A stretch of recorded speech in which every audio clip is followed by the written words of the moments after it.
Tone audio. Maybe you don't know.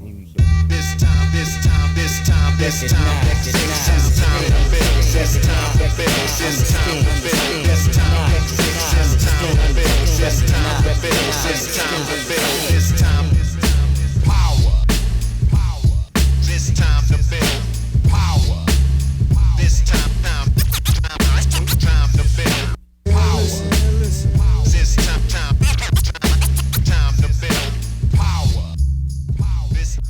What's up, everybody? I'm your host, Chris Hampton. Welcome to the Power Company Podcast, brought to you by PowerCompanyClimbing.com. I am in Lander, Wyoming. Just got home a couple of days ago from a quick but successful trip to Vegas and Red Rock with an all-time crew from Boulder Climbing Community in Calgary. And I am back here, straight to the hustle. So many things going on right now, wrapping up this year in a big way. Number one, the Plugtone Audio Collective. You all know that we're a proud member of the Plugtone Audio Collective, along with American Climbing Project from Devin Dabney and Sins and Suffers from Mario Stanley, who just had an episode that's really fantastic you should go listen to with Texas climbing legend Jeff Jackson.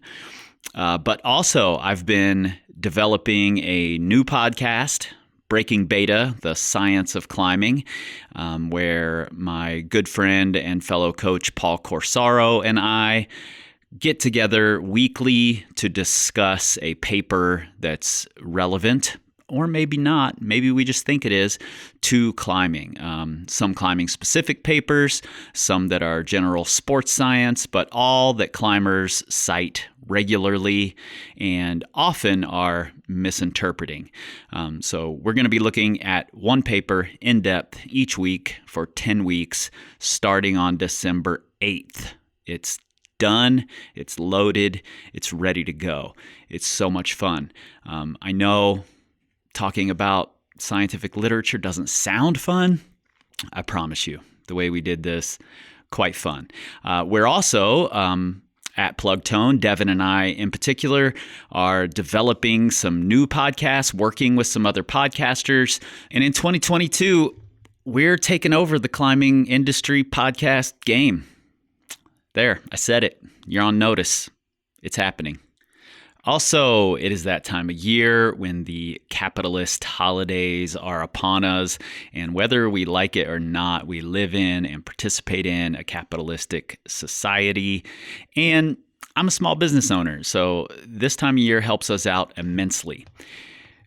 We don't, however, sit on our laurels over here. We like to provide new things, and we've been working on some projects that are coming to fruition all at the same time. So we've got a bunch of new things coming to the website soon. Some of them are already in our hands. Some of them are on their way and will be to us by the end of next week, which is Black Friday, and will go on sale shortly thereafter. Number one, Sharpen Your Sword hoodies. These are a long time coming. We worked with tattoo artist Nick Stiegel on a design that is so ridiculously cool. I can't wait to have it in my hands, on my body. If you happen to be following on Instagram, you saw the eagle and the sword design go up just a couple of days ago. So those are coming very soon. We've also got Sharpen Your Sword beanies coming. We've got baseball caps, and we've got a Sharpen Your Sword zine that will go out for this holiday season with essays from myself, from Nate, from Will Anglin, Carrie Scott, Devin Dabney, Brianna Blanchard, Ravioli Biceps. We've got a bunch of things in there, all around that Sharpen Your Sword theme, different takes, different positions, different ways to look at it. And it includes a bunch of artwork from Nick Stiegel, like I said, the artist who designed our hoodie. It's so cool.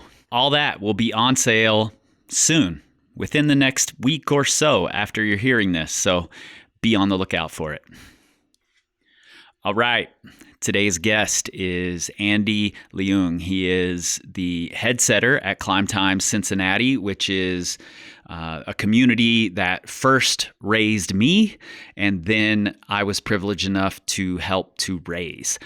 I was recently back in Cincinnati, and I had gotten to talk to Andy once or twice briefly, but I really wanted the opportunity to sit down with him and have an in-depth conversation about route setting as a career, his philosophies behind route setting, and the seeming dichotomy between setting at two different gyms, one that is still more old school spray wall, uses tape style, and one that's a little more modern setting. Best of both worlds there, as far as I'm concerned. So it was a real treat for me to sit down and chat with Andy in a place that is near and dear to my heart. Let's get into it. Maybe don't know. It's like the act of putting up that creativity as your job. It's for you, but the end product is not for you. You have to walk out the door for a moment. I think that's really important, is checking yourself.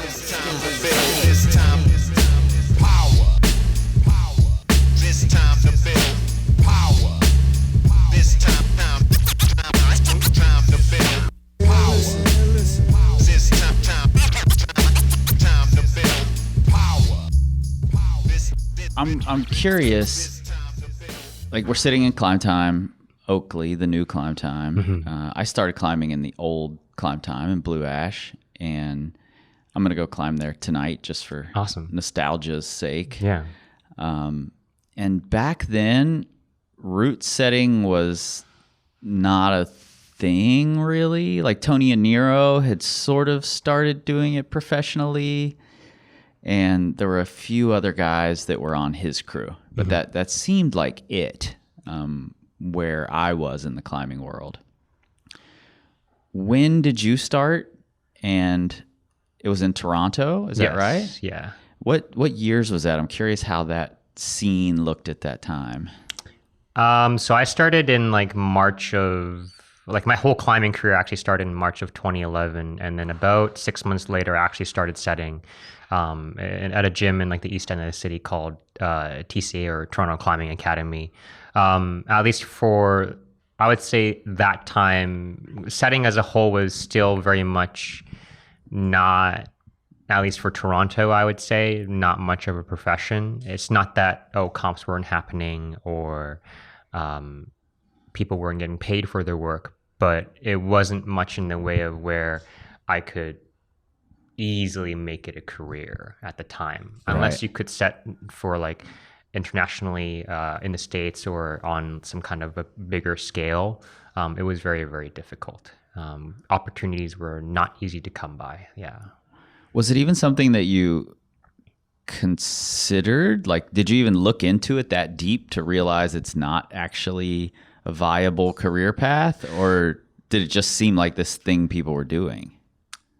It just seemed like, at least for me, a natural progression, because prior to discovering climbing, I had recently dropped out of art school, and I was just looking for work at the past 6 months, and then I found randomly just an opportunity to become like a belayer for this facility.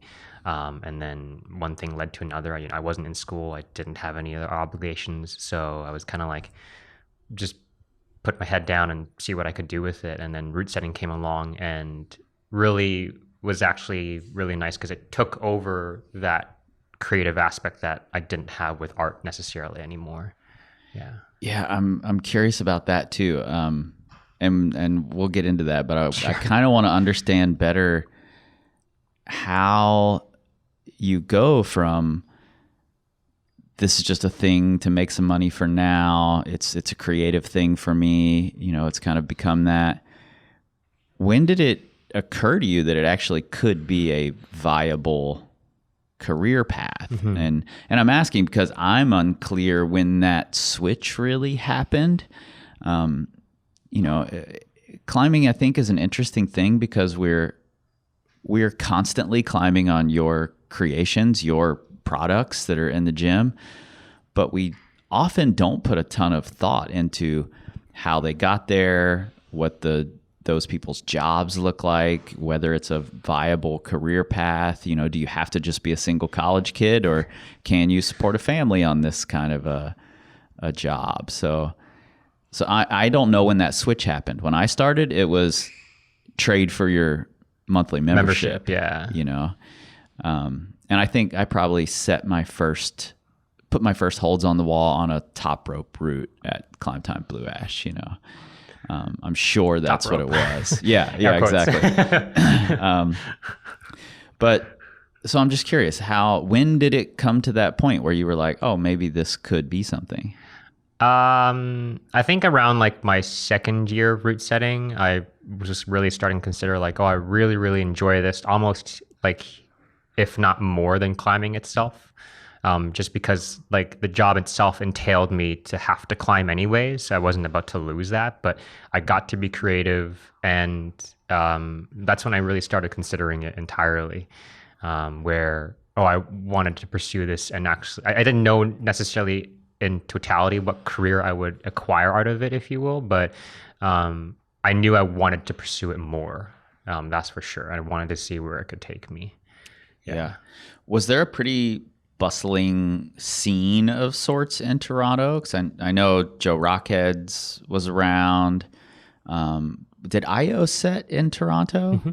Yeah, for many years he was head setter of Joe's, at least from what I understand. Like I know of IO and I definitely respect his work. I've just never had the opportunity to like actually talk to him or meet him in person.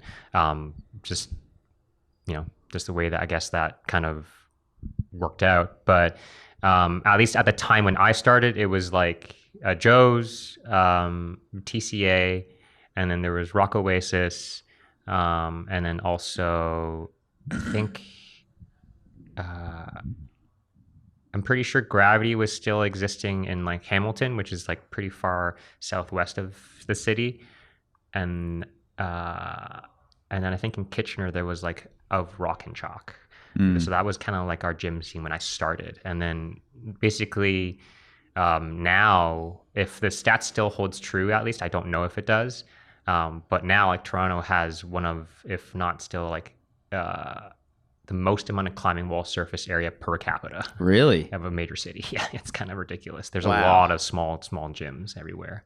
Wow, I had no idea. Yeah, there's like, I think it's like at least like 10 or 12 in the city now. It's crazy. Yeah, you would automatically think Boulder, Denver, Salt Lake City, something like that. But that's a big difference, I would say, is like Toronto has, because of I think a lot of it's like money, leasing opportunities, as well as zoning. It's hard to find a piece of property that will suit what the climbing gym is looking for. So we're stuck usually looking at a lot of smaller spaces.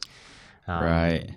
But it's not bad either. It kind of is unique in that way because it offers its own feel and vibe. Yeah. Which do you prefer? Because now in your current job here at Climb Time, you're head setter for both gyms. Is that right?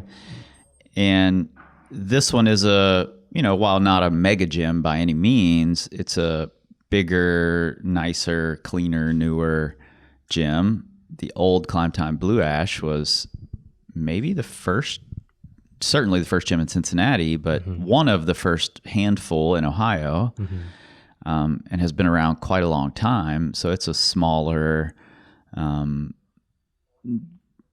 dingy's not the right word. Dungeony, maybe the word. And I love that aspect of it. Like I love going into those darker, harder to light, old gyms. Yeah.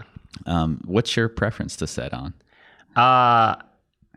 Realistically, it doesn't matter. I think what it boils down to is just like, what are the resources available to us? Because the best analogy I've heard is like, if say a gym never decides to purchase new holds, it's like a painter never having new mediums to work with. It kind of gets stale at one point, right? Because you can try, but if you don't get volumes, you don't get new shapes, blah blah blah. You're dealing with a lot of old polished holds that end up recycling because you can't really use them for much else. Yeah. Right. So I think resources are kind of the more important part, if anything, because like with the team I have now, and shout out to them because they all work really, really hard. And we have someone like Mike Wheatley who's 74, still putting up plastic, which is really impressive. Legend. Yes, literally living legend. Like we care as equally. Yeah, I think maybe the only difference I would say between Climb Time Oakley and Blue Ash is just like the intention's a little bit different. Yeah. I'll say this just for the benefit of you hearing it, since you didn't get to hear it when it happened. But Mike Wheatley stopped at my house a few weeks ago in Lander. Just happened to be driving by and was like, "Oh, I should stop and see if Chris is home." And got to chat with him for a few minutes, and he, for several minutes, expressed his gratitude for the crew here, the community here, for allowing him to continue setting and, coming in and having those interactions. And he loves it so much. And I think that's a credit to what you guys are building here. So just wanted you to know that. No, absolutely. Yeah. And thank you for that from him, especially. Yeah. I don't know. We love working with Mike. He's humble. He's great to work with. He's super nice. He works hard, and we're kind of flabbergasted at how he still keeps up with it at 74, but keeps him healthy.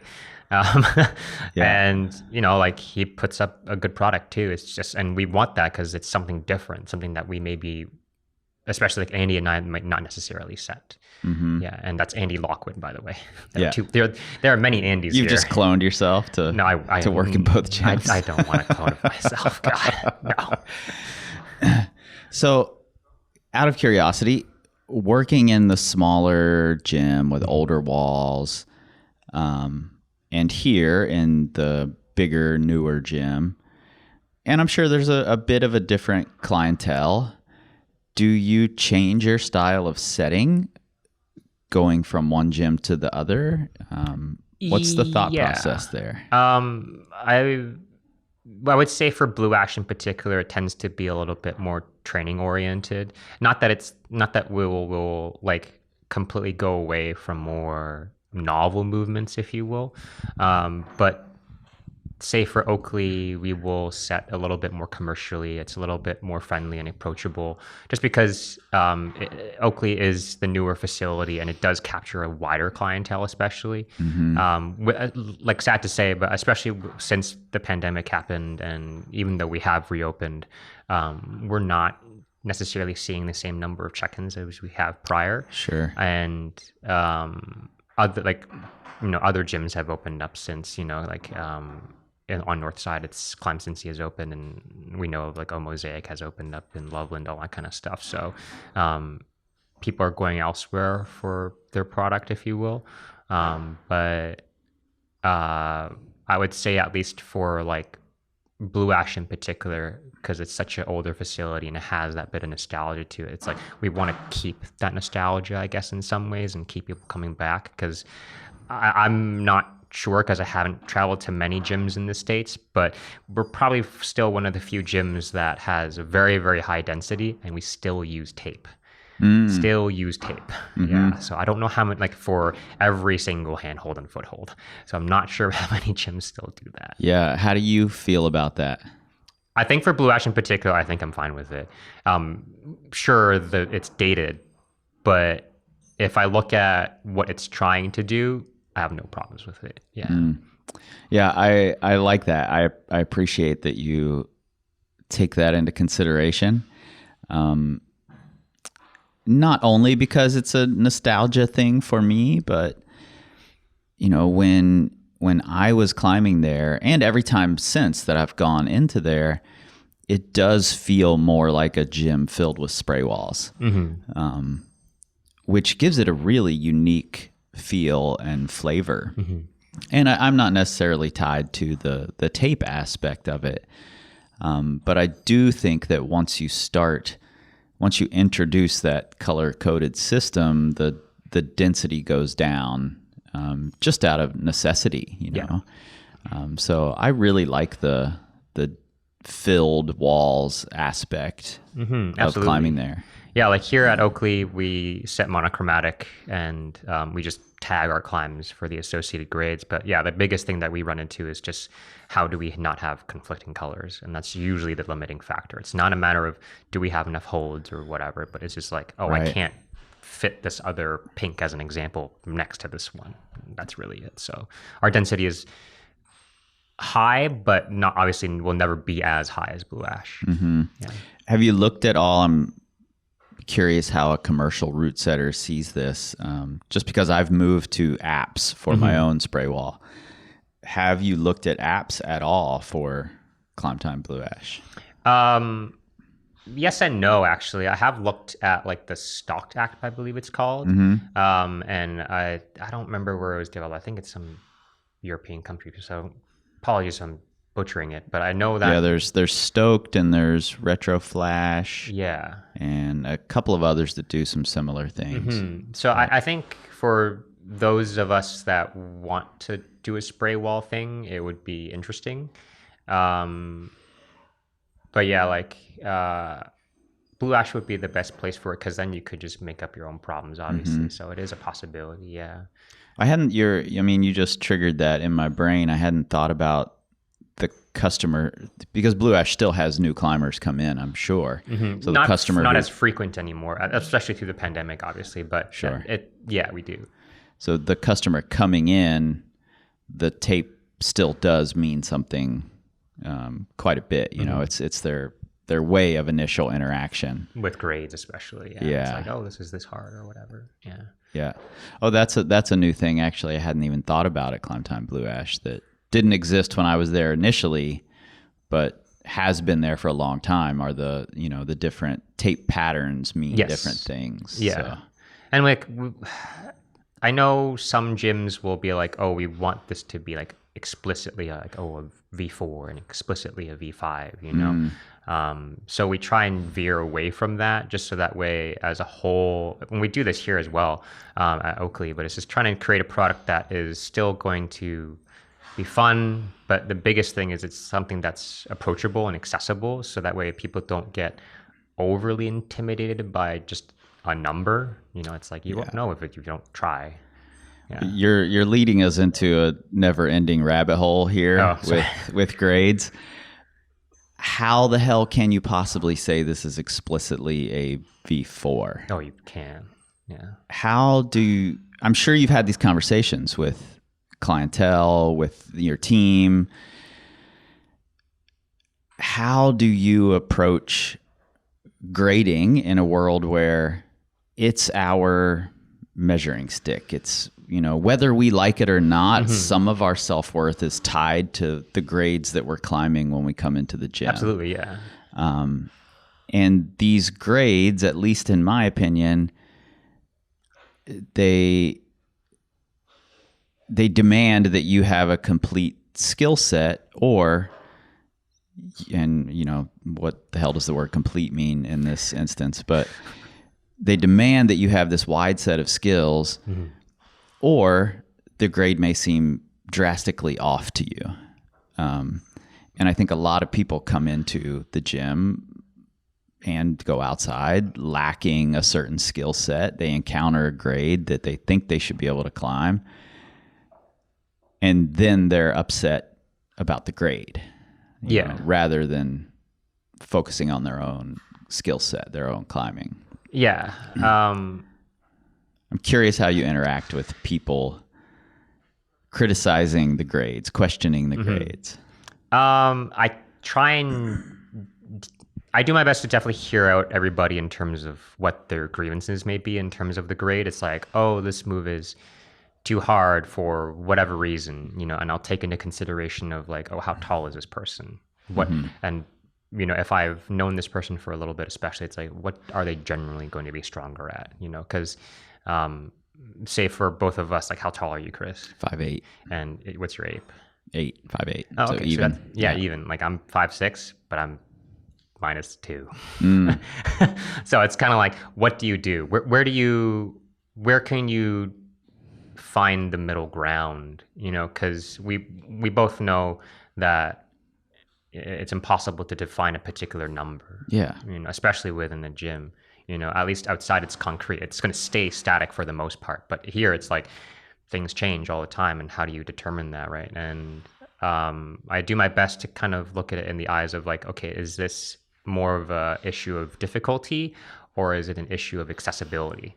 Because if it's just difficult and they're not ponying up and doing the move, then I'll be like, okay.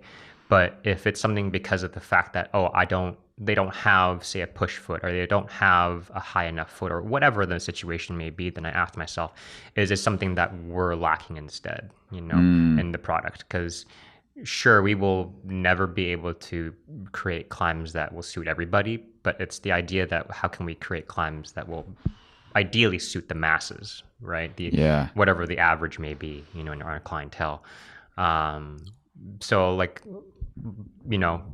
most route setters will do is like, a lot of people watching, and then also just like asking and seeing what happens as well. Because for us, I think the shortest climber we have that's an adult is like 4'11" or 4'10", and then we have adults. I think the tallest on our end is like 6'6". Right. Yeah, and that's just height, not accounting for ape. Yeah. So, do you, along those same lines, do you as a route setter feel like it's your job to introduce new elements of climbing in some sort of a progression to people? For instance, this person might need a push foot or whatever, or a different foot because they're a little shorter. Is there a situation where you say, no, this is the move, and we're not trying to give you another foot. We want this move to be difficult in this way so that you learn how to do this? Yeah. And it definitely will like depend on, air quotes, the grade. So we definitely try and introduce different concepts of like, oh, what happens if you don't have a push foot? Oh, you just have to smear on the wall and use a smear as a push foot. It sounds very silly because these are pretty common amongst more experienced climbers, but little things like step throughs or having wide feet or squared off positions or having drop knees or whatever, right? Like, how can we introduce that in a way where it's like, it will feel novel to people climbing those things, and they'll want to repeat them and learn those techniques, and then making sure that there is that progression from grades, especially. So we offer like the appropriate challenge to our climbers. So like that's tricky because I guess like my only thing I'll say about that is it's like that appropriateness will change depending on your clientele. Sure. Because like obviously we don't have a lot of people climbing V9, V10 or whatever, so it's like, oh, that becomes, it's still important, but it's not as concerning, say all our V4, V3 climbers, which are a lot.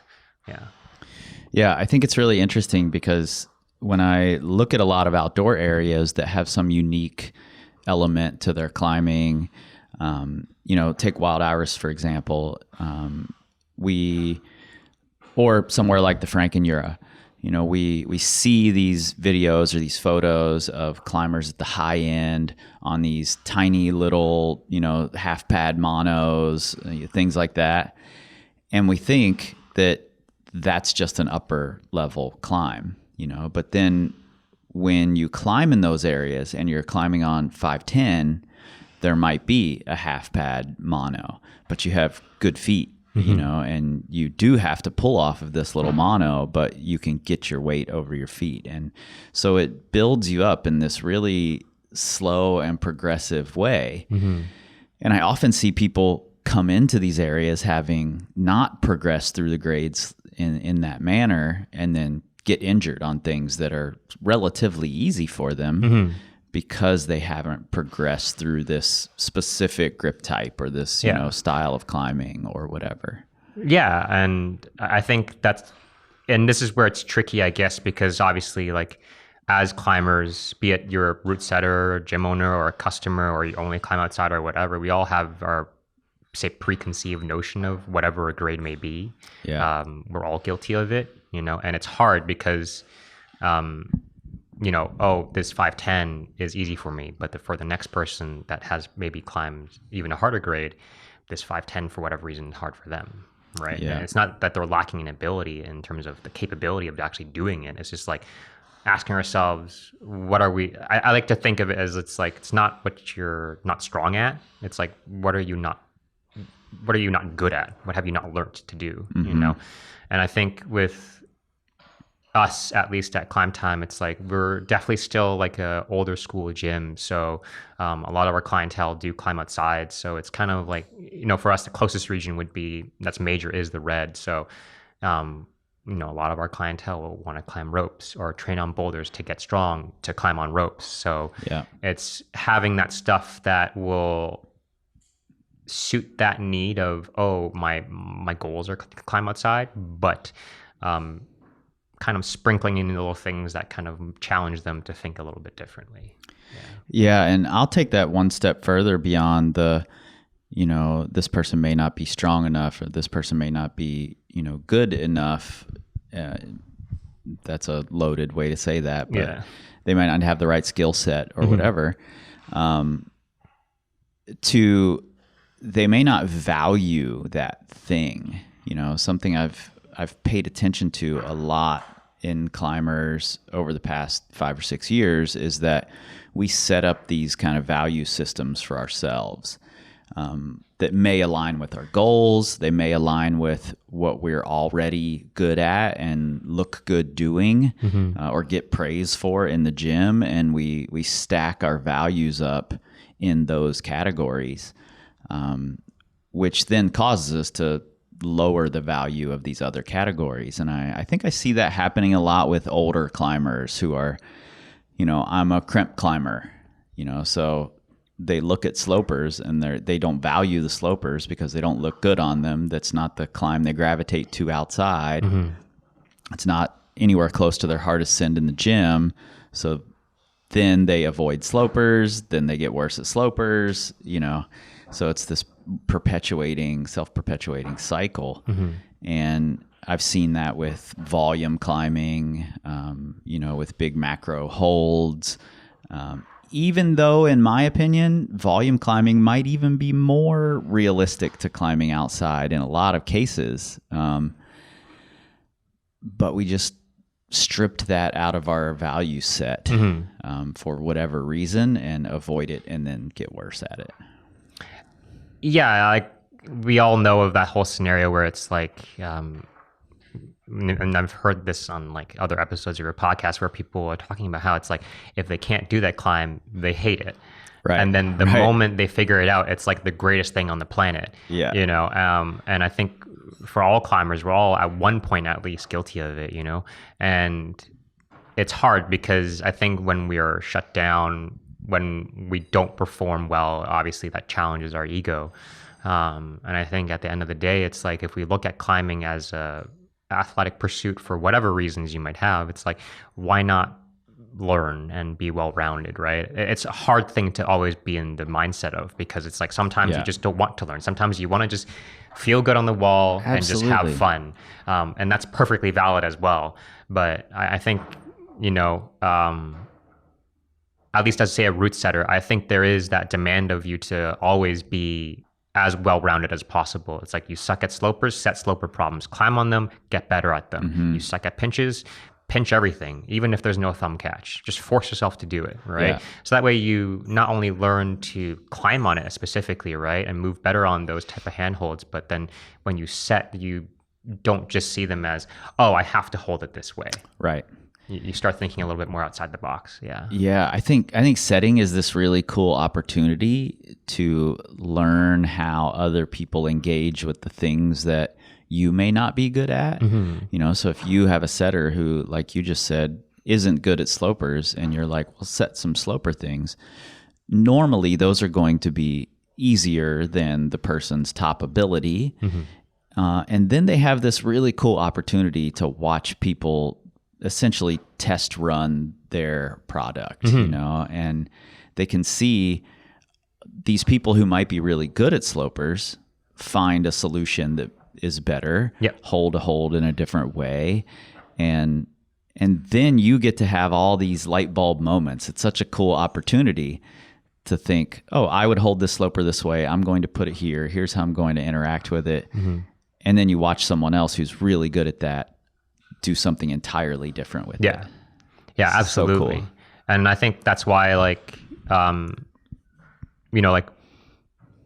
gonna just speak for myself at least, is like I highly value my team, because it's like we have a varying degree of not just in terms of like anatomy. Like I'm the shortest one on the team. Mike is the tallest, but at least setting with us regularly, and Andy Lockwood's the tallest, and he's positive ape as well. So it's like there's a very big variance in terms of height and skill level, in terms of also what we're strong at. And I think that's really, really interesting, because it's like I'll set things in a particular way, and he'll struggle on it. And then he'll set other things that I will struggle on. And we have the opportunity, not just as climbers, obviously, but as setters, to learn from one another. So like I highly value my team. And it's like one person I do miss setting with right now is Sierra, and she moved out to California, but like she was shorter than I am. She was for a while like our shortest setter, and brought something different to the table as well. And so, like I think not just prizing your strongest climber or your strongest setter is ever a good thing. Never. You can easily learn from even if they don't have a huge amount of experience. It's like they're going to look at things differently, because they're a different brain, essentially, right? Yeah. So there's always an opportunity to learn, regardless of the skill level. Yeah, and I think sometimes experience sort of pigeonholes us into this place that closes our mind off to these other ideas. Oh, absolutely. That a total beginner who's never looked at a climbing hold might have this really creative idea of how to use it, how to interact with it, that we never would have thought of, because we have all these preconceived notions of what it is, how to use it, what it's made for. I often hear setters and shapers say, this is a right hand hold, or this is a left hand pinch, But what if it's not? What if it's a right hand undercling, Sure. Yeah. What if it's a Gaston, It just because it was shaped and made for one specific purpose doesn't mean it can't be used in a multitude of other ways. Yeah, and I think that's where it's like, kind of circling back a little bit, it's like, having that variety of also in our resources is really important, because then it's like, sure, you have this new shape, but then, setters get excited about it, especially if it's a new set that just came out or whatever, but it's like Christmas. Yeah, of course. Always. More plastic, sorry, environment. But then it's always a question of like, what can we do with this? Right. All of a sudden you stop looking at it as just purely this down pulling hold, whatever it may be. But it's like, can I use it for a knee bar or whatever? All these little funky things. And I think that's where having a varied skill set, a varied team is really, really important. Yeah. I used to paint murals here in Cincinnati. It's what I did for 20 some years. Nice. And murals and decorative wall finishes. And a couple of times a year, our team would bring somebody in who had created all these new products that you can use to do decorative wall finishes. And they would give us a class on how you use their products. And never once did I make the thing they were instructing. I was just like, tell me how this product works. Yeah. And then I want to play with it and expand it and see what I can do with it, see what other uses it might have that no one has thought of yet. And occasionally the teachers would get really excited about that. But then there were also the teachers who were like, that's not what it's for. Yeah. And I'm like, you don't know what it's for. Who is to define it? Yeah. Right. Yeah. It might be for something you haven't even thought of yet. Yeah, absolutely. And I think that's really a valuable way to look at setting too, because I can't tell you how many times I've walked up to a rock climb outside and said, man, it would be cool if this were oriented this way, or I could use it and engage with it in this manner. But you can't. But I can't. Yeah. So you have to just adapt. Yeah. Yeah. Which makes it interesting, because it's like, I always thought about route setting as like a two-folded problem, in terms of like, okay, you have the person that's actually setting the problems for you, and then how do you, as a consumer, interact with it, right?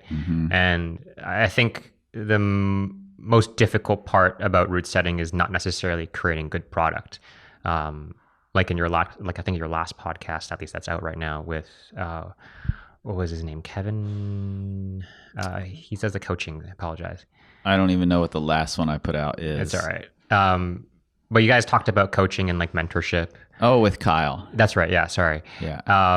And how you Kyle talked about O'Meara. like, oh, you know, when we're looking at setting as a whole, it's like how much of that also is influenced by the people that are around you, you know, and I think that's where, you know, you want to be able to create an environment where people want to seek out novel experiences. They're one-off things, you know. It's not that you can't have some repetition, obviously, Right.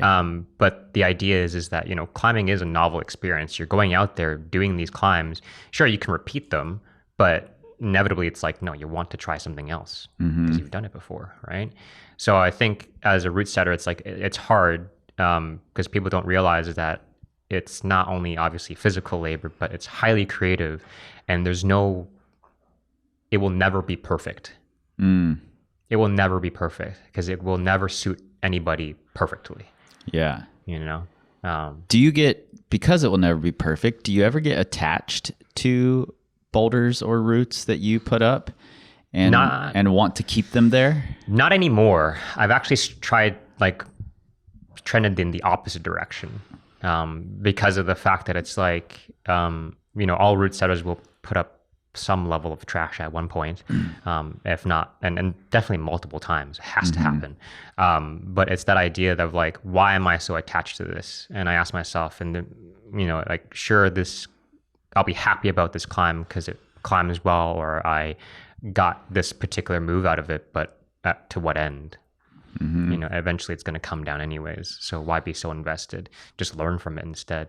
You know, and I think depending on the facility that you work at and like what your clientele is, and you know, are you setting on a rope or are you setting on a boulder and blah blah blah, and what angles? It's like what about those elements worked well?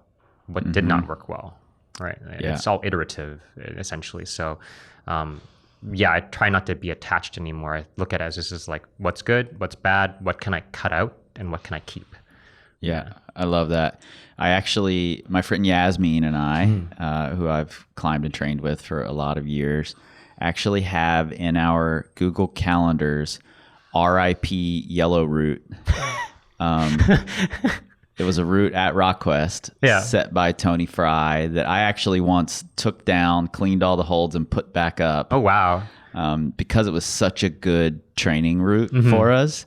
It was like our favorite lap route, and it served its purpose wonderfully, you know, and it was a bittersweet day when it finally came down for good. But now every year we send each other messages on the anniversary of the Yellow Route coming down. It's like, I wish this was still here. But that's my only real connection to a plastic boulder or route, or honestly, a lot of outdoor routes as well. You know, I feel like a lot of these routes outside, boulders outside, are on private property or on, you know, public lands that could be revoked for one reason or another. Sure. And I don't necessarily see that as a loss for myself. It may be a loss for the community, but I've had the experience, you know, it's played its part in my growth, in my learning, and I value it for that reason. Yeah. And that's how I feel about most indoor climbs. Though there are some that do stick in my memory a little. Please. Please.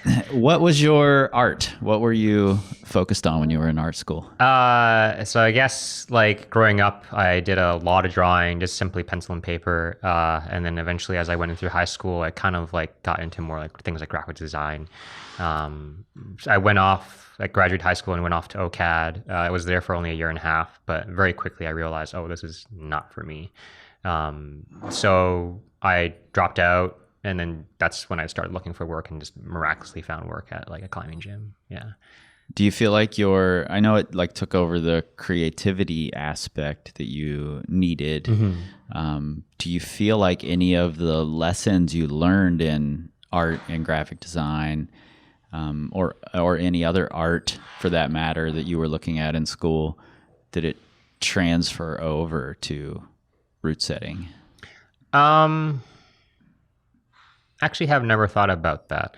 My because I haven't thought much about it, at least right now, I'll say not much, if any at all, just because climbing is, at least for route setting specifically, is so different.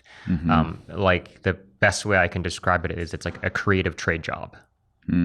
You know, because it's like you'll work at height or you're off a ladder, you're using tools, but the product that you create is not, sure, it's visual, but a huge element of it is that it has to have function, right? It has to climb for whatever purpose that it needs to serve, right? Be it a grade or a move. So with graphic design and art in general, like traditional art, visual arts and specifically, it's just like, it's just meant to be consumed generally only through your eyes, you know? So not much in that way. But at least maybe that one element that does carry over is, say, having an aesthetically pleasing route, whatever that means. Just having that balance between like handhold sizes and their placement relative to like where are your feet, all that kind of stuff. So maybe that, I've talked quite a bit to a good friend of mine, Tonde Castillo, about his thoughts on route setting being design versus art. A lot of people called it art, and he pushed back a little, saying he thinks it's design rather than art. And his reasoning makes total sense in that it's, you know, it does serve a purpose, and oftentimes the purpose of there is a explicitly stated purpose for design. You know, the purpose comes first. And that's certainly the case here. And I think one of the most fascinating things for me is that that purpose has changed over the years and has become much more nuanced than I think a lot of us think about when we just come in and interact with it. Much like all of the best design in the world. You know, have you ever listened to the podcast 99% Invisible? No, I have not. It's a podcast about design, essentially, that's in the world around us, but is largely invisible, that we don't notice. You know, why are these things shaped this way? And, you know, well, someone designed it like that, and here's why, and you may not think about it. And I think that's climbing gyms. It's this recreation, it's exercise, but it's also been pretty heavily designed by the people who made the walls, the people who shaped the holds, and then the people who put the holds on the walls. So, and I think that's fascinating, especially to listen to your thought process of what goes into each of those boulders, each of those routes, to help a climber along. Like for us, obviously the biggest thing that first and foremost is always safety. It's like, even for safety, I would say it's not perfect because we can't control what people do on the wall, you know, and accidents do happen. But like, we obviously do whatever we can to mitigate it. And there are going to be freak accidents that happen.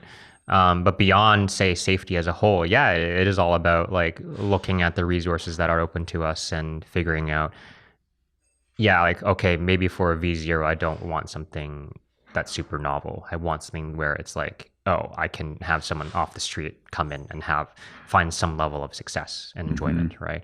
But if I'm looking at, say, someone that climbs like V6, right? It's like, okay, whatever that grade may mean, it's like, how can I have them try something for us as a route setter might be a little bit different, or for them as a climber is a little bit different, you know? And I think that exploration and movement is really important, because it kind of is really what, like, at least for, I think, like, I would like to think for a lot of us as experienced climbers, is kind of like what we strive and kind of are hungry for, is when we find something that is like really, really cool and unique and different in terms of the way it asks us to like hold this handhold, or say for a lot of more modern bouldering, like doing these coordination movements or whatever, you know, and being like, oh, where else can I find this? You know, maybe a bit differently though. Yeah. Right. And if we look at like a coordination move, even, you know, just for the people listening who were automatically like, as soon as I said coordination move, you know, let's think of something like just you are pressed into this corner and you have to jump a little sideways to latch this, you know, flat hold. And and control that swing. And this is something I've encountered outside a number of times. You know, I've also encountered it in the gym. And what I love about this designing of, you know, and moving climbers along is that there are multiple parts to that move, to getting pressed into that corner, to being able to, you know, find your balance, create momentum in one direction. You know, you trust the feet enough to do that, and then understand your trajectory, be able to simultaneously focus on latching the hold, you know, and then controlling the swing. And that's not something you just introduce once you get to V6 or V7 or whatever. There are going to be situations at V0 where somebody's pressed into a corner and has to move a foot, has to lean to the side. There are going to be V2s where they can lean to the side, grab a hold, and their feet have to cut, you know. All these building blocks that teach them little parts of these much more complicated moves that ultimately they'll encounter when they get to these higher grades. Absolutely. Yeah. And I'll be honest in saying it's like, oh, I don't have the most amount of experience climbing on a pad bouldering outside. And most of my climbing experience is on a rope. But, no, absolutely. Like having spent a little bit of time, say at Stoneford, at least, it's like, oh, you're going to encounter stuff that you just won't necessarily encounter in a gym, which is why I kind of appreciate like some of the previous podcasts you've had, just talking about like how, oh, if this were like taking this outdoor boulder, if it were inside, people would call it trash. People would hate it. People would hate it. 0 stars. Yeah, but it's like, but the fact that it's outside, it's like, oh, it's perfect. Right. It's the best. Right. It's super novel. It's so interesting. Everyone who comes here has to climb it. Yeah. You know? If it's in the gym, terrible. Don't touch that. Take it down now. Yeah, and I think it's that perspective of like, for a lot of us as consumers of a product, that it's like, oh, this can change, so why not? Yeah. We rather not challenge ourselves in that way, you know, and then obviously it's like a lost opportunity for growth. But yeah, like absolutely, like going through like outdoor boulders relative to indoor boulders, it's like, yes, there is a progression. Maybe the demand is slightly different depending on like the facility you climb at, because obviously it's say like a new facility in Indianapolis, North Mass, you're like, it's a very modern facility, massive in terms of its size, but a lot of those boulders tend to be what people would consider comp climb boulders. I'm climbing a lot of like on features and volumes and arêtes, and using, it's not just like, oh, I'm pasting a foot down and then I press and go and grab the next hold. It's not always like that, you know? And I think it's good and bad, obviously, depending. I think that good and bad part comes down to like, what are the goals of the climber? You know, because you're like, I would say like, oh, you're not going to encounter as much of that, say, if you're going to climb routes. Right. But if you're going to climb boulders exclusively, then that's fantastic, because you will encounter that, not just in other facilities, more modern facilities especially, but outside. Yeah. And I think having that progression is important, introducing your climbers to a variety of skill sets. And coming back to route setting specifically for that, that's where I think it's probably one of the hardest things to do, is take really complex or difficult movements, say you might find on like a 6 or 7 or 8 or 9 or whatever the grade may be, but distilling it and finding a way to replicate that demand on a much more accessible level at like V1, V2, you know? Yeah. That's actually one of my absolute favorite things to do on my wall. I climb with my wife and my office manager, Lana, quite a bit in the gym. And it's one of my joys to set warm-ups for them, warm-ups for me that are little mini projects for them that are really creative and involve moves beyond just a big pull between two holds, you know, where they have to toe hook and then match toe hooks and, you know, recycle something and, you know, trying to make up these really creative, interesting movements at a much lower level. It's hard. So much fun. It's very hard. It teaches you a lot about the relationship between holds and how your body fits in the space. And, you know, it's so much fun to do. Yeah, it's amazing. Especially when you're setting for someone who's a different size than you with different strengths and weaknesses. It's taught me so much about how to see movement. So, and that's why, like, I think for route setters in particular, it's not a cheat sheet, but I think it's like if you really want to like explore movement in a variety of different ways, not just traditional obviously, and not just comp climbing, but like go outside and pick something random, even if it's easy, you know. It's a great opportunity to just being like, oh, take those ideas back and learn and try and replicate the movement, but try it for someone that's significant, like for a grade that's significantly harder or significantly easier. Yeah, because then you learn it's like, oh, you can introduce these movements on a like a progressing scale, and then people can learn, which is a lot of fun. Yeah, so much. Something I've been really engaging with in my own life is there are parts of my life that really recharge me and parts of my life that, you know, deplete me, and some of those things change over time. You know, whereas, you know, initially writing training programs was this really recharging thing and I really loved doing it, and the world of training, while it looks like it might be fast moving depending on who you're following on Instagram, the actual application of it really hasn't changed that much. People still need to do the same things to get strong that they had to do 10 years ago. So that part has become less recharging for me, and there are other things that do recharge me now, more creative things. Such as? What's that? Such as? Like drawing the little charts that I put up on my Instagram. Oh, okay. You know, trying to take these complex ideas and make them really simple into a visual that people can look at and immediately go, oh, now I get it. You know, those, I'm really recharged by that. I'm recharged by these kinds of conversations where I get to sit down and dig into somebody's brain and what they know. Ideally, someone who I didn't know well beforehand, you know. And we don't know each other very well. you and I have talked one time over dinner, like essentially, almost like 2 years ago, with a bunch of people, and then little bits on the internet here and there. And I'll walk away from this with more energy than I came in with, not just because it's the morning, but and I'm curious, has route setting changed for you in that regard? I know you've been digging into photography lately. Are you finding something creative in photography you aren't finding anymore at Routesetting, or is it something you never found there to begin with? Just curious how you're engaging with it as a creative person who puts a lot of thought into these things.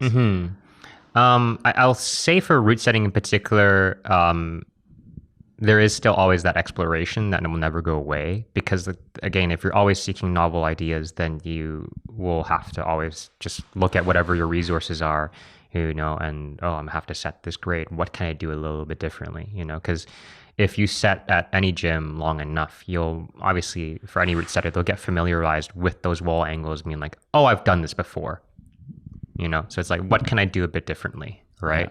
And granted, it's like, it's hard being creative every single day. No route setter wants to do that, because then it's like you'll just burn out. Right. I think it comes down to like whatever your baseline of creativity is, or at least stuff that you've done is relatively high, whatever that means. And then there are certain days where it's like, oh, I'm feeling better today. Let's go beyond that a little bit. You know, like whatever you're comfortable with in terms of like your library of movement that you can replicate quite easily, without too much overthinking. It's like, let's just rely on that for now, for today, you know? Yeah. Kind of like that fallback, if you will. Yeah, like you have your standard set of moves that you can put on the wall pretty quickly and easily. And you know, people will enjoy it. It's not overly, maybe it's still complex for the customer, but for us, at least as route setters, it's like, it's not overly complex, you know? Right.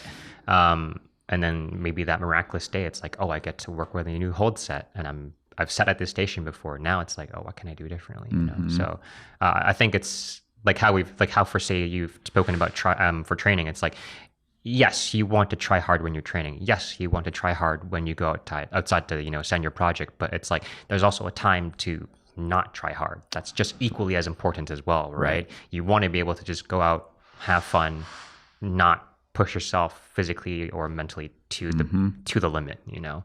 Yeah. So I think for us as creatives, it's like having that rest is really important, even if we still have to set. Yeah. So I think for that, it's like, in terms of how it's changed, it hasn't changed much. I think it's just more the lines of like, as your library of movement continues to grow, your baseline slightly increases. And then from there onwards, it's like when you get that opportunity to push a little bit, then you can. Yeah.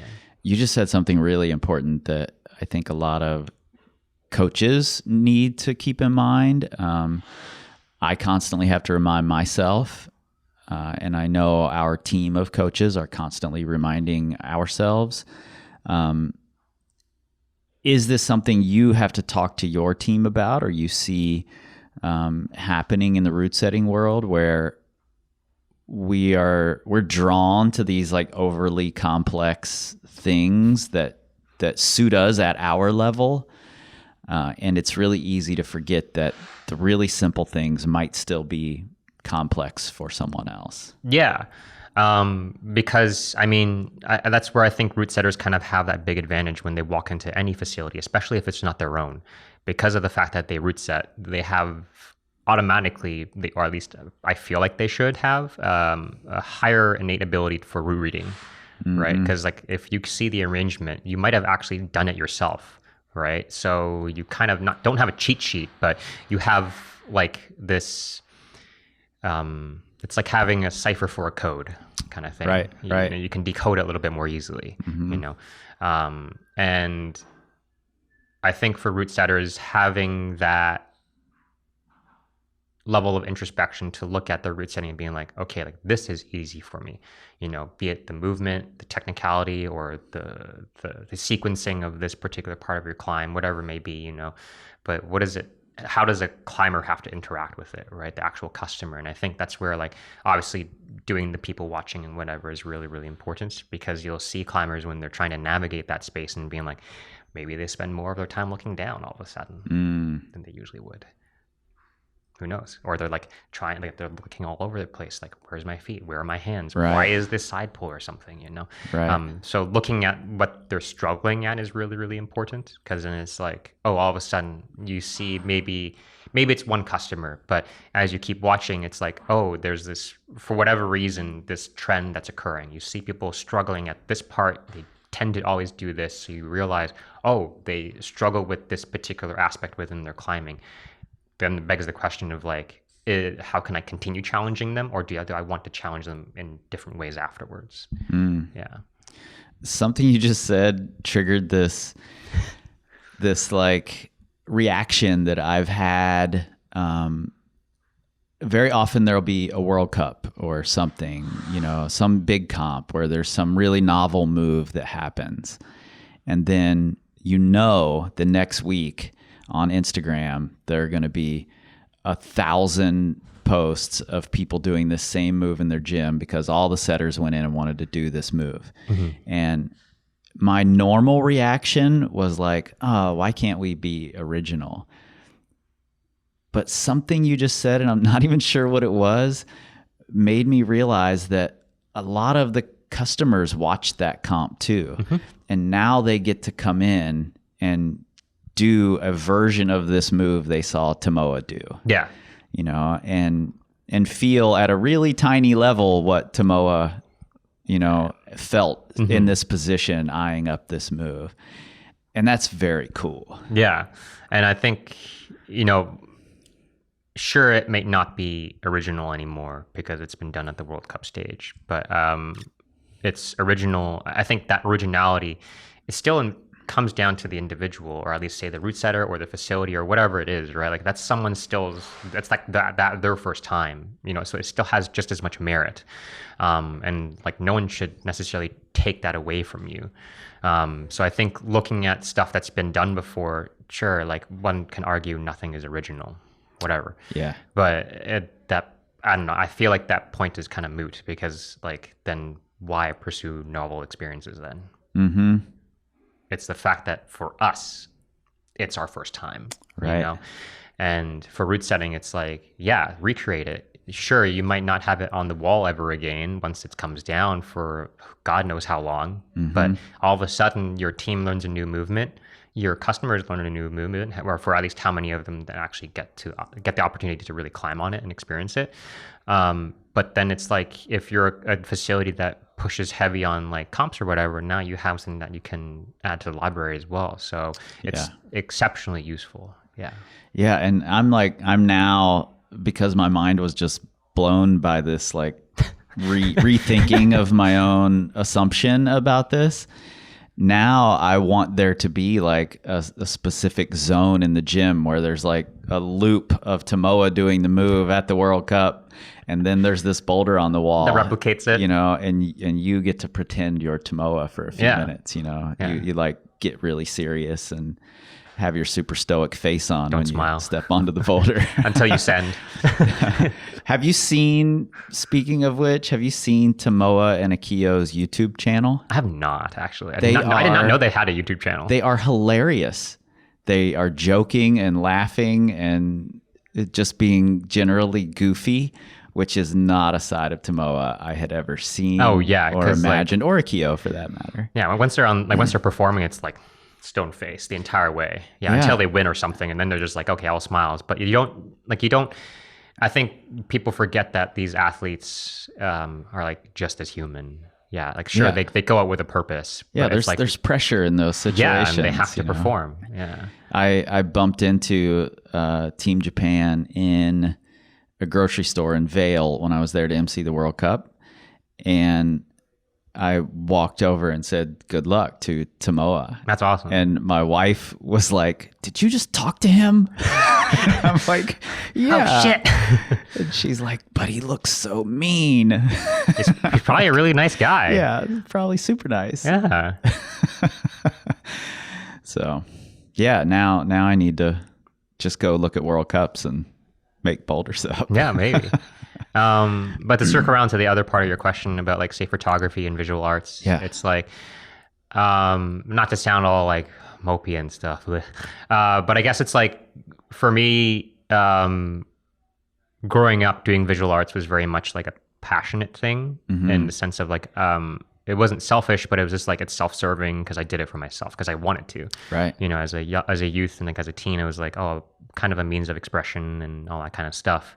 But oddly enough, it was just kind of like school very much destroyed that. Like I don't draw anymore. I don't paint anymore. I don't produce visual arts, at least in that manner. It does not, like it's not fulfilling and motivating in any way. But oddly enough, for whatever reason, photography is different in this sense because it's like I'm in a public space, but I'm creating something visual that I can share for myself or my peers or whatever, you know?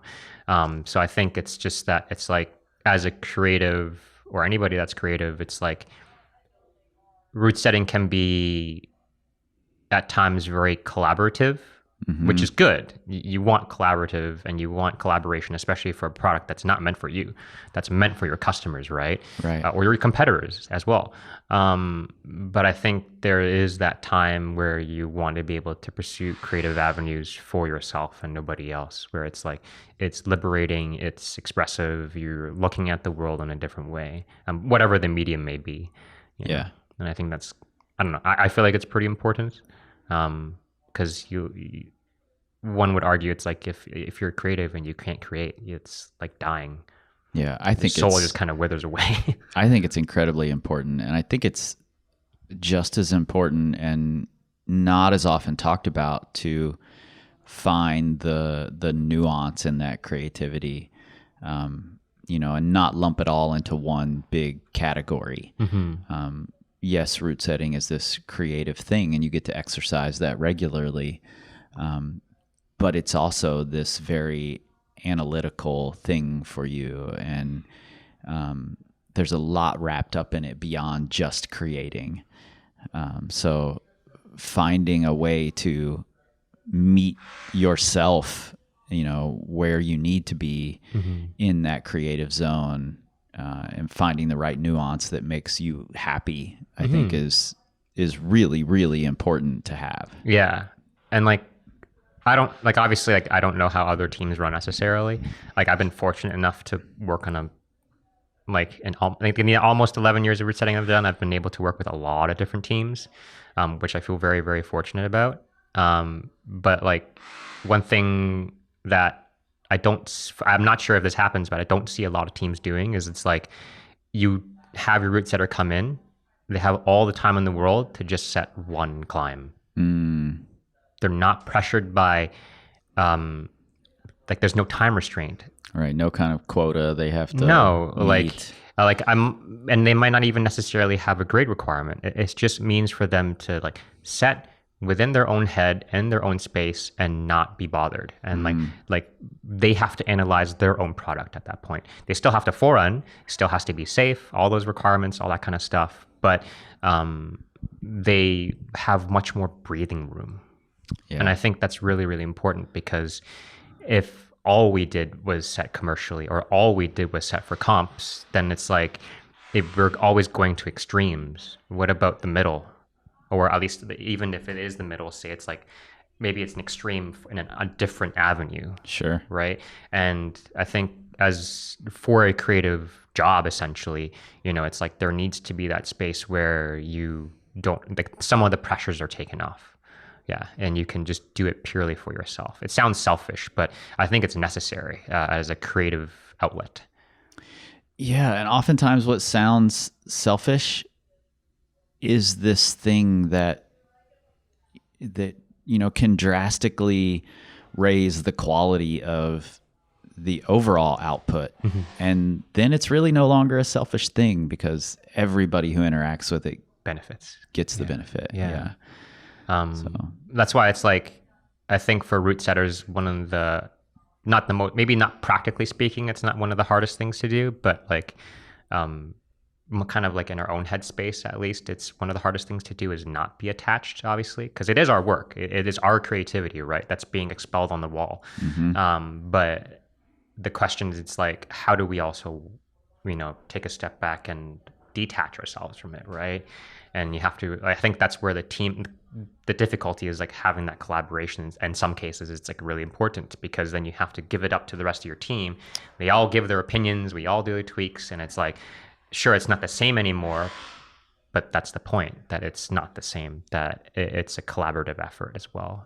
If all you wanted to do was set for yourself, then it's like, what's the point? You might as well have a home gym. Yeah, just build yourself a home wall. That's what I did. But I mean, I've seen it. Like, you obviously open up your doors to like other people, Yeah, and actually that's a really key component of it that I love, is having other people's boulders, setting for other people, having other people set for me, and creating boulders with my friends. Definitely part of what keeps me recharged. Yeah. So yeah, like, definitely really, really important. And the last thing I will say, especially for like route setting in particular, is like, definitely checking your ego. Super hard.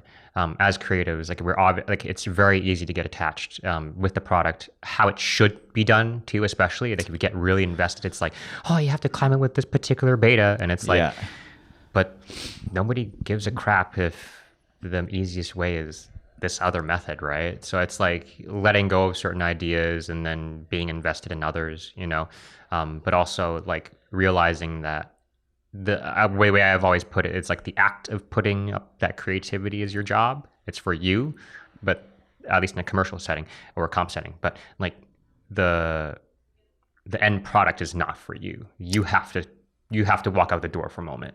Yeah. I think that's really important, is checking yourself. It's very difficult. Yeah, I think that's a really great piece of advice, and it's sort of, it brings up this thought that I love. On my home wall, I can make all the rules I want. I can set rules for every move of a boulder if I want to, and you have to do it the way I want you to do it. And there's value in that in a training sense. But what I really love to do is try to force those moves without having to set those rules. Give you all these options that you can work through, but make the way I really want you to do it the best option. Way. Yeah. And it doesn't always work that way.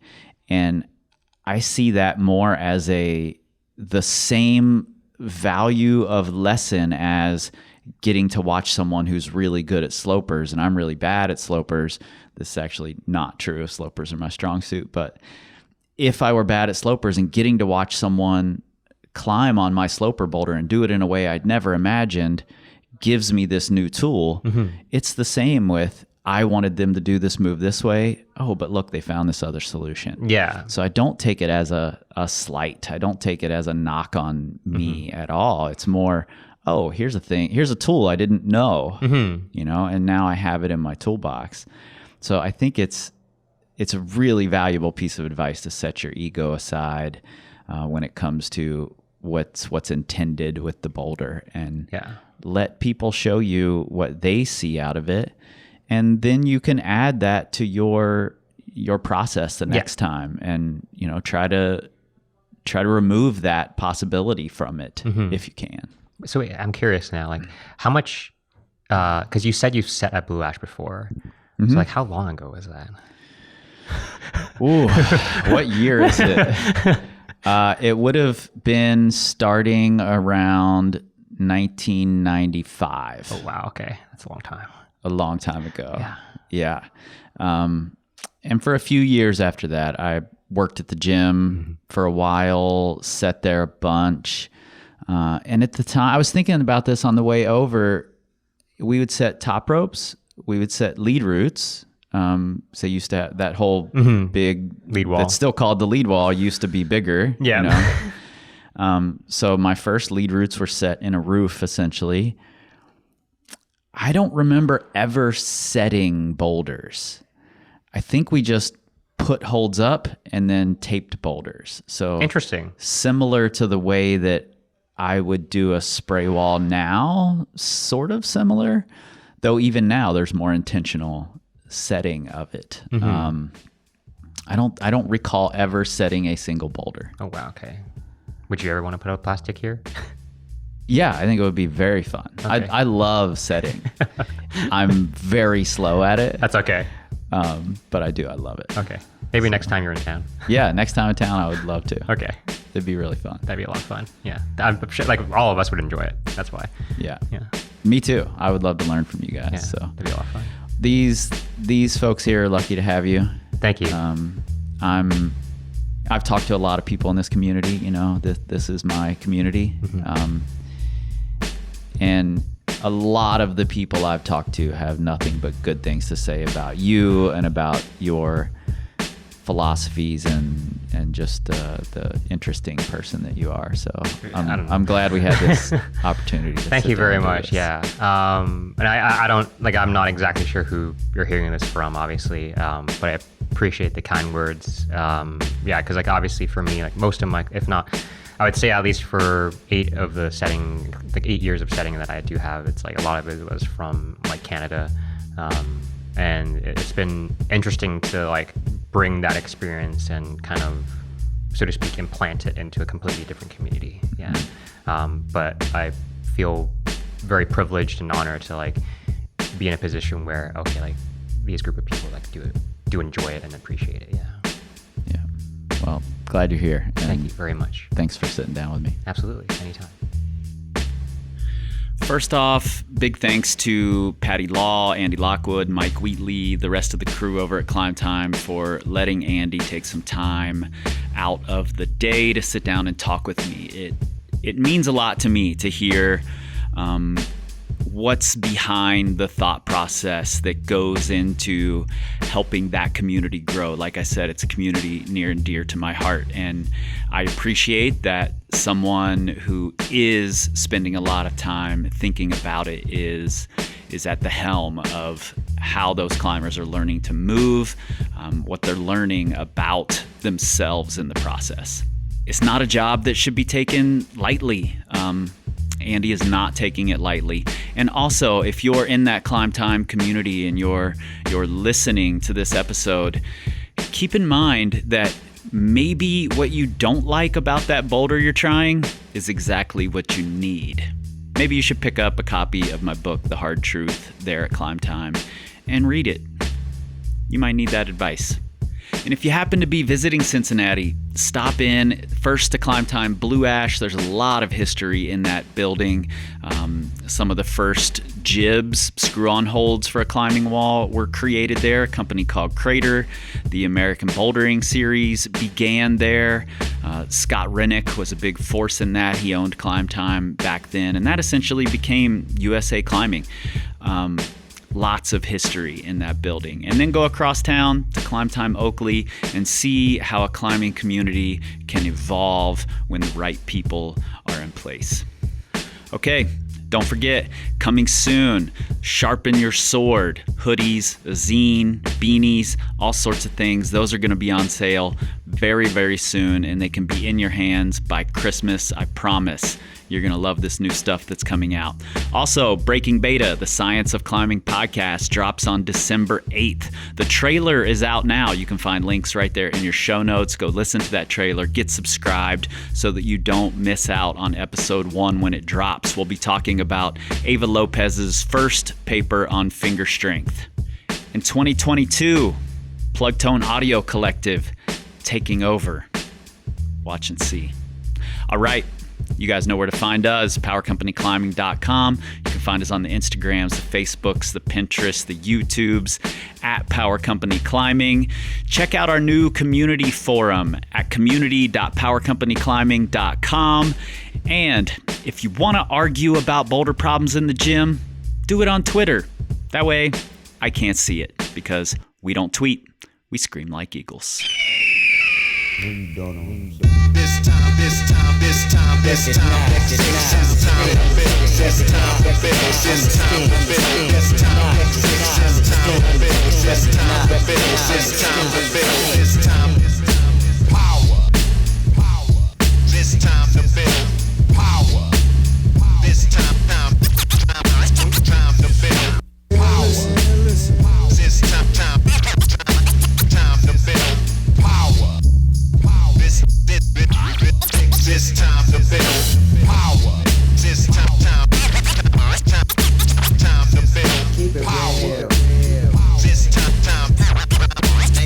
to build power. This time to build. This time to build. This time to build. This time to build. This time to build. This time to build. This time to build. This time to build. This time. Cause job is the sinister character.